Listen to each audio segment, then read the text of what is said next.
Welcome to Woodland Power Products. In this short video, we'll walk you through how to properly fold your collector bag for storage. First, you're going to open the rear collector doors and pin the two side doors and upper flap in place with the Velcro strips.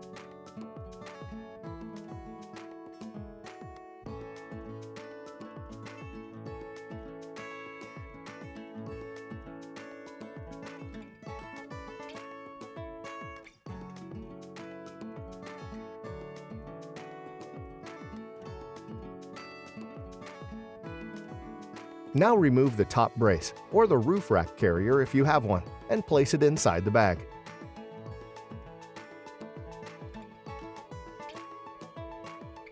While you're there, lift the lower flap and tuck it into the inside of the collector bag. Now go to the front of the bag and disconnect the exit chute from the neck of the bag. And if you would like, you can remove the exit chute from the blower unit and set it aside. Once that's done, starting at either side, release one side link by sliding the slider bracket up and then pulling the link's elbow so it points to the outside of the frame. When the first side starts to fold, pull the bag collar out of the way and push the aluminum side tube all the way down until it lies completely flat on the frame. Release the other side link, and again, pull the elbow toward the outside of the frame. Fold the second side tube all the way down.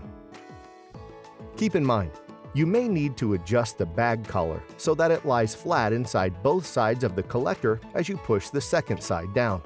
Last but not least, secure the side tubes to the frame with a green shock cord so everything stays in place.